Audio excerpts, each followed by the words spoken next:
تاکہ اندازہ ہو کہ اللہ کے علاوہ کوئی بھی زندہ کرنے والا، کوئی بھی مارنے والا ہے ہی نہیں۔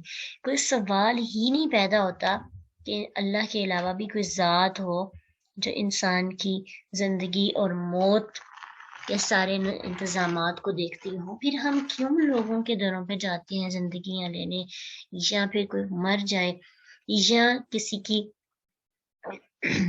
موت ہو جائے تو ہم کیوں ایک دوسرے کو الزام دیتے ہیں یا اس طرح سے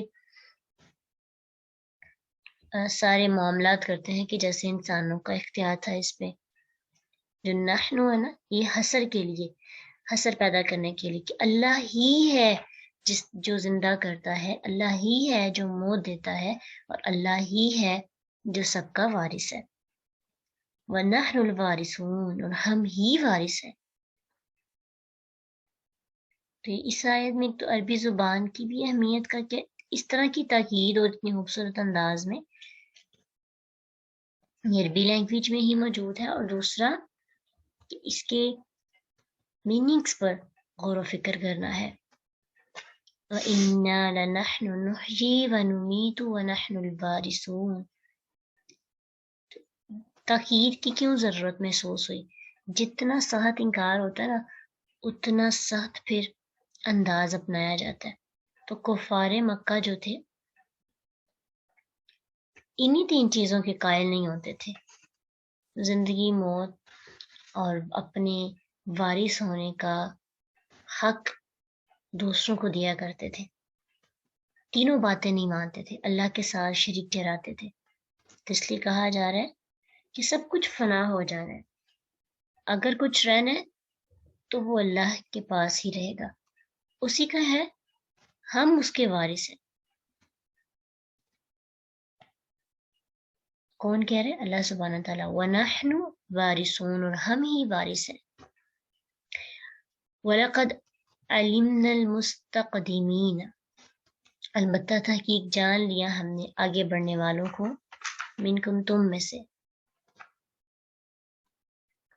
وَلَقَدْ اور البتہ تحقیق، علمنا جان لیا ہم نے، مستأخرین پیچھے رہنے والوں کو۔ اس میں بہت سی چیزیں آ جاتی ہیں۔ سب سے پہلی چیز کہ وہ لوگ جو ہم سے پہلے گزر چکے ہیں اور جو ہمارے بعد آنے والے ہیں، اللہ تعالیٰ سب کو جانتا ہے، اس کا علم ازلی اور ابدی ہے۔ یہ بھی توحید کے دلائل میں ایک دلیل دی گئی ہے کہ اللہ وہ ذات ہے جو تمہارے پیچھے سب کچھ گزر گیا اس کو، اور جو تمہارے آگے آنے والا ہے اللہ ابھی آنے سے پہلے ہی اس سب کو جانتا ہے۔ ایک اس کا مطلب یہ، دوسرا اس کا مطلب یہ ہے کہ وہ لوگ جو اذان کا پہلا لفظ اللہ اکبر سنتے ہی اللہ تعالیٰ کو سب سے بڑا سمجھتے ہوئے سب سے پہلے نماز کے لیے چل پڑتے ہیں، مستقدمین میں شامل ہیں، آگے بڑھنے والوں میں شامل ہیں، اللہ ان کو بھی جانتے ہیں، اور جو لوگ پیچھے رہ جاتے ہیں اور بیٹھے رہتے ہیں، تاخیر کر دیتے ہیں، مستاخرین پیچھے رہنے والے، اللہ ان کو بھی جانتے ہیں۔ یعنی اپنی روش پر غور و فکر کرنا ہے کہ یہ نہیں ہے کہ اگر میں اگنور کرتی ہوں اسلامی ریچولز کو یا پھر بس سے پوچھ ڈالتی ہوں تو مجھے کوئی پوچھنے والا نہیں۔ ہاں، دنیا کے اندر چاہے کوئی پوچھنے والا نہ ہو، لیکن آخرت کے اندر وہ سارے حساب کتاب کھل جانے ہیں۔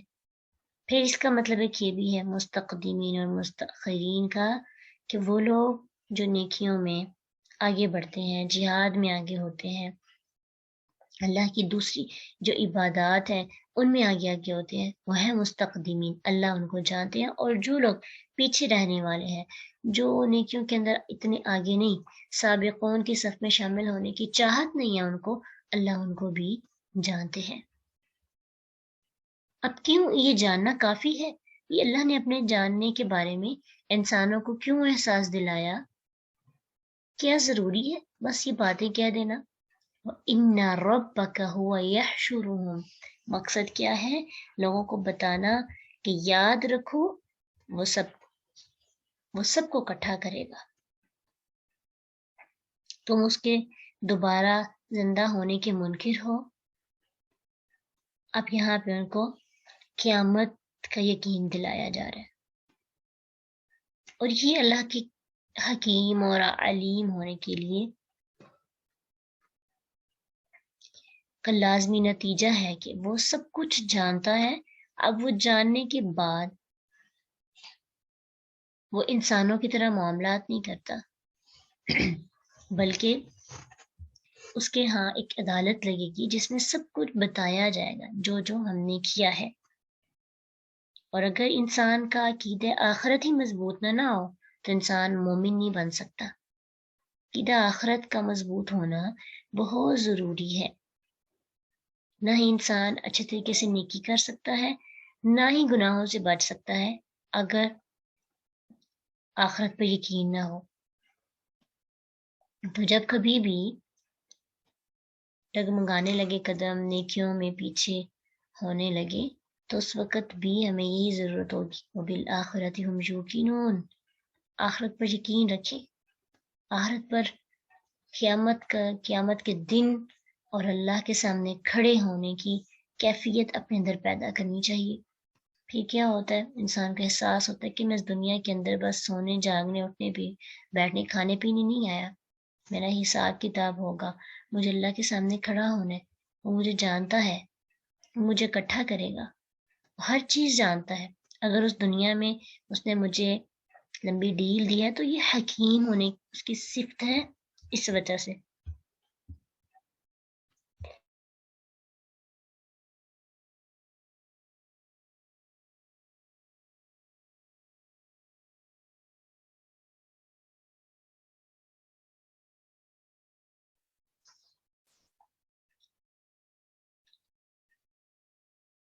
اور اس کی حکمت کی وجہ سے مجھے کچھ کہا نہیں جا رہا۔ کبھی کبھی انسان سوچتا ہے نا، انسان وہ فلاں بندہ اتنے گناہ کرتے اس کو کی پکڑ ہی نہیں ہو رہی۔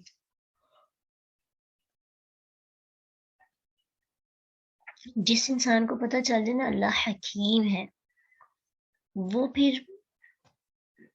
یہ نہیں دیکھتا کہ اللہ نے کب کس کو کیسے سزا دی، کیونکہ بعض اوقات جو چیزیں ہمیں سزا نہیں لگ رہی ہوتی اللہ کی نظر میں وہ سامنے والے کے لیے سزا ہوتی ہے، اس کو سزا مل رہی ہوتی ہے لیکن ہمیں سمجھ نہیں آ رہی ہوتی۔ یہ لمبی ڈیل کا مل جانا یہ بھی اللہ کی طرف سے ایک اس کی حکیم ہونے پر مبنی ہے، وہ حکیمانہ انداز میں سزائیں دیتا ہے۔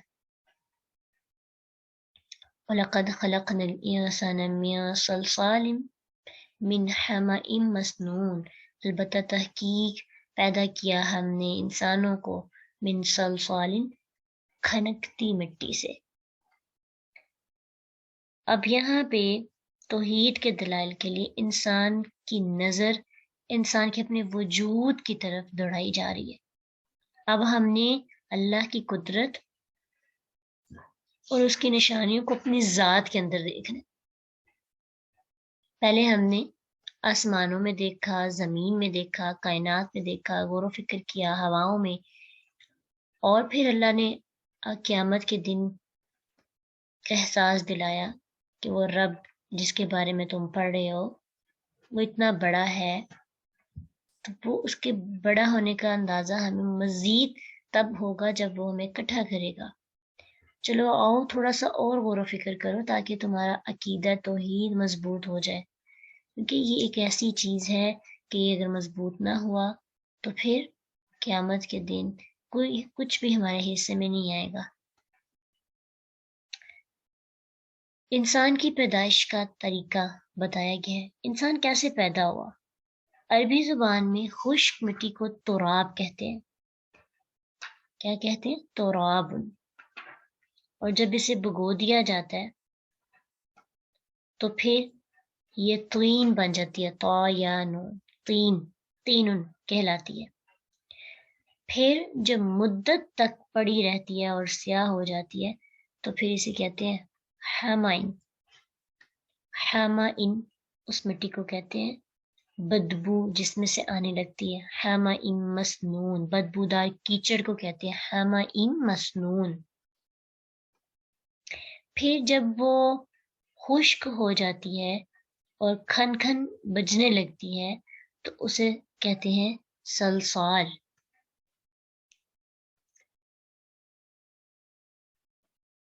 تو یہ ایک پروسیس ہے انسان کی پیدائش کا.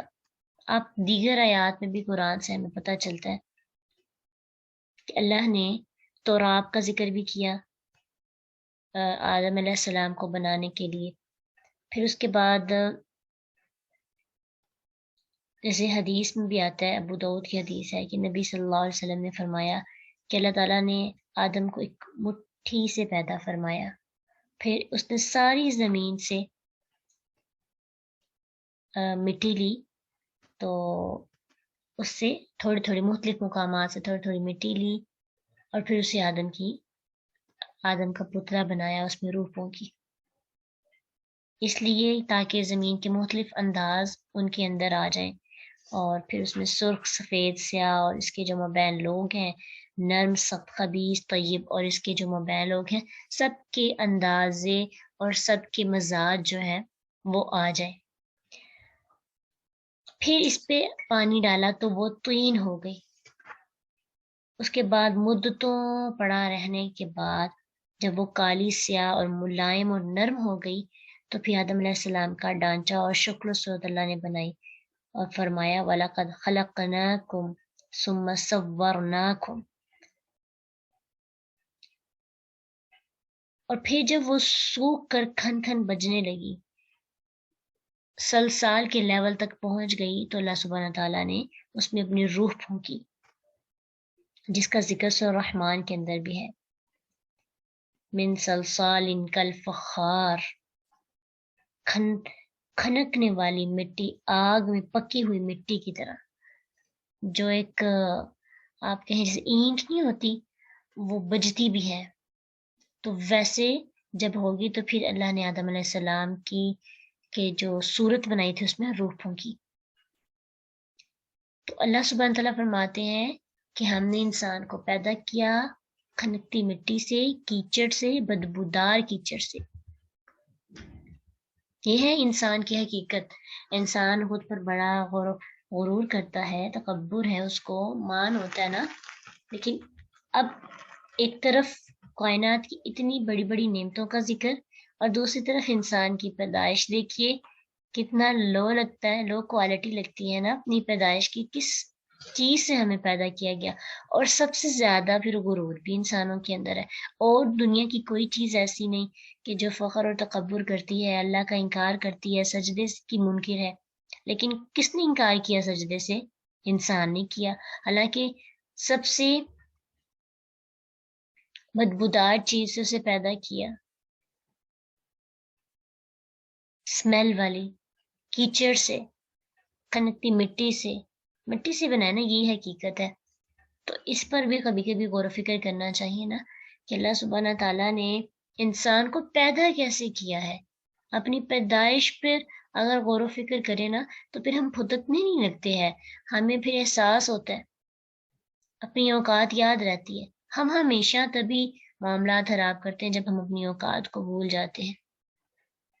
اپنی اوقات کو ہمیشہ، جو حقیقت جس اوقات کے ساتھ پیدا ہوئے ہیں، اپنی پیدائش پر بھی، اور ویسے بھی انسان کیا ہوتا ہے پھر اللہ سبحانہ تعالیٰ آہستہ آہستہ اس کو نعمتیں دیتے ہیں اور وہ کتنی بلندی تک پہنچ جاتا ہے، اور جا کر کسی کو کچھ سمجھتا ہی نہیں. اس پہ غور و فکر کرنا چاہیے. والجان، اور جن کو، خلقناہ، پیدا کیا ہم نے اسے، من قبل، اس سے پہلے، یعنی انسانوں سے پہلے جنوں کو پیدا کیا، من نار السموم، آگ کی لپٹ سے. اور یہاں پہ الجان سے مراد مفسرین نے لکھا ہے کہ یہ ابلیس ہے، ابو الجن، جنوں کا باپ، لیکن پھر اس کے اندر سارے جن بھی آ جاتے. جان جو ہے نا، جنہ یا جنوں سے ہے، اس کا مطلب ہوتا ہے ڈانپنا، چھپانا. جیم نونو، جنت کا بھی روٹ ورڈ گیا ہے کیونکہ وہ بھی گھنی گھنی سی ہوتی ہے. تو جنوں کو اس لیے کہا جاتا ہے جن کیونکہ وہ ڈانپنے والے ہوتے ہیں، وہ نظر نہیں آتے، چھپ جاتے ہیں. جیسا کہ سورۃ اعراف کے اندر اللہ سبحانہ تعالیٰ فرماتے ہیں نا، انہ یراکم ہوا وقبیلہ من حیث لا ترونہم، بے شک وہ اور اس کا قبیلہ تمہیں وہاں سے دیکھتے ہیں جہاں سے تم انہیں نہیں دیکھتے، چھپ کے دیکھتے ہیں، وہ تمہیں نظر ہی نہیں آتے، خود کو چھپا لیتے ہیں۔ تو جنوں کو سخت گرم ہوا، السموم جو ہے نا، سخت گرم ہوا کو کہتے ہیں، جیسے لو جو ہوتی ہے، تو جنوں کو آگ کی گرم سختی کے ساتھ جو لو ہے، تپش ہے، اس سے پیدا کیا گیا۔ خالص آگ جو دھوئیں سے حالی اور اپنی تیزی کی وجہ سے لو کی شکل اختیار کر دیتی ہے، اسے کہتے ہیں سموم۔ انسان کی حقیقت بتائی اور جنوں کی بھی حقیقت بتائی۔ کیوں بتائی؟ وَإِذْ قَالَ رَبُّكَ، اور جب فرمایا آپ کے رب نے، للملائکۃ فرشتوں سے، انی بے شک میں خالق پیدا کرنے والا ہوں، بشرن ایک انسان کو، من صلصال کھنکتی مٹی سے، من حمأ مسنون بدبودار کیچڑ سے۔ اب یہاں پہ آزمائش تھی انسان کی اور فرشتے کی بھی، فرشتوں کی بھی آزمائش، انسان کی بھی۔ اللہ نے فرشتوں کو بتایا اسپیشلی کہ فرشتوں، میں انسانوں کو اس چیز سے بنانے لگا ہوں تاکہ فرشتوں کی نظر سے انسان، فرشتوں کی نظر میں انسان کی ویلیو پہلے واضح ہو، پھر اللہ آرڈر کرے کہ اس کو سجدہ کرو۔ پھر مشکل ہوتا ہے اپنے سے کم تر کی بات ماننا، یعنی آپ پر ایک باس آ کے کھڑا ہو جاتا ہے جس کے پاس کوئی کوالٹیز ہی نہیں ہیں، جو آپ کے لیول کا ہی نہیں ہے، آپ کے پاس زیادہ کوالٹیز ہیں، آپ کے پاس زیادہ غور و فکر کرنے کا، تدبر کرنے کا، معاملہ فہمی کا، اور ڈگری بھی آپ کے پاس ہے، پیسہ بھی آپ کے پاس ہے، اور آپ کو کسی ایک ایسے انسان کی بات ماننی پڑتی ہے جو ہر لحاظ سے آپ سے لو ہے، اور صرف اس لیے کہ آپ کو اللہ نے حکم دیا، تو پھر کیا کیفیت ہوتی ہے؟ بہت مشکل ہوتا ہے۔ کبھی سوچئے کہ ہم فرشتوں کی جگہ ہوتے تو ہم کیا کرتے؟ ہم سجدہ کرتے اپنے سے کمتر کو۔ تو فرشتوں پر پہلے انسان کی پوزیشن واضح کی تاکہ ان کی آزمائش اور بڑھ جائے۔ ایک ویسے اللہ نے کوئی چیز بنائی ہوتی، بنانے کے بعد کہتے کہ اس کو سجدہ کرو، ہو سکتا تھا کہ اللہ نے وہ پروسیس پیدائش کا ان سے اوجھل رکھا ہو، لیکن اللہ نے وضاحت کی، فَإِذَا سَوَّيْتُهُ، پھر جب میں درست کروں گا اسے، وَنَفَخْتُ، اور میں پھونک دوں گا اس میں، من روحی، اپنی روح سے، فَقَعُوا، تو گر پڑنا، لہو ساجدین، اس کے لیے سجدہ کرتے ہوئے۔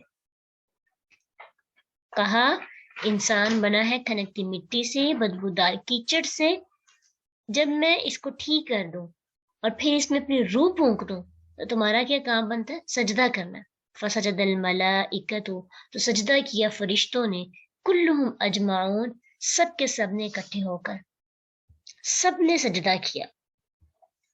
لیکن کوئی ایسا بھی تھا جس کے اندر غرور تھا، تکبر تھا، جو اپنے آپ کو بڑا سمجھتا تھا، الا ابلیس، سوائے ابلیس کے، ابا، اس نے انکار کیا، ان یکون، کہ وہ ہو، مع الساجدین، سجدہ کرنے والوں میں سے، اس نے سجدہ کرنے سے انکار کر دیا، ابلیس نے اللہ کی بات نہیں مانی۔ قالا، فرمایا، یا ابلیس، اے ابلیس، ما لکا، کیا ہے تجھے، اللہ تکون مع الساجدین، کیوں نہیں تم نے سجدہ کیا انسان کو، کیوں نہیں سجدہ کیا فرشتوں کی طرح، جس طرح سب فرشتے کر رہے ہیں آدم علیہ السلام کو۔ قالا، ابلیس نے کہا، لم، نہیں، اکن، ہوں میں، لأسجد، کہ میں سجدہ کروں، لبشرین، ایسے انسان کو۔ وہی بات تھا جو آزمائش تھی، جو اللہ نے کلیئر کی تھی۔ کہنے لگا، کیا میں ایسے انسان کو سجدہ کروں، خلقتہ، بنایا ہے تو نے اسے، من صلصال، کھنکتی مٹی سے، من حمأ مسنون، بدبودار کیچڑ سے، میں اس کو سجدہ کروں، اتنی حقیر چیز کو سجدہ کروں؟ میں تو نہیں کروں گا۔ قالا، فرمایا اللہ نے، فخرج، بس تو جا، نکل جا، منہا، ان سے، فإنک رجیم، بے شک تو مردود ہے، تو یہاں سے میری نظروں سے دور ہو جا، اور میری پھٹکار ہے تجھ پہ، تو مردود ہے۔ وَإِنَّ عَلَيْكَ اللَّعْنَةَ إِلَى يَوْمِ الدِّينِ، بے شک تو ایک انکار کی وجہ سے، اور وہ انکار بھی غرور اور تکبر کی سبب تھا،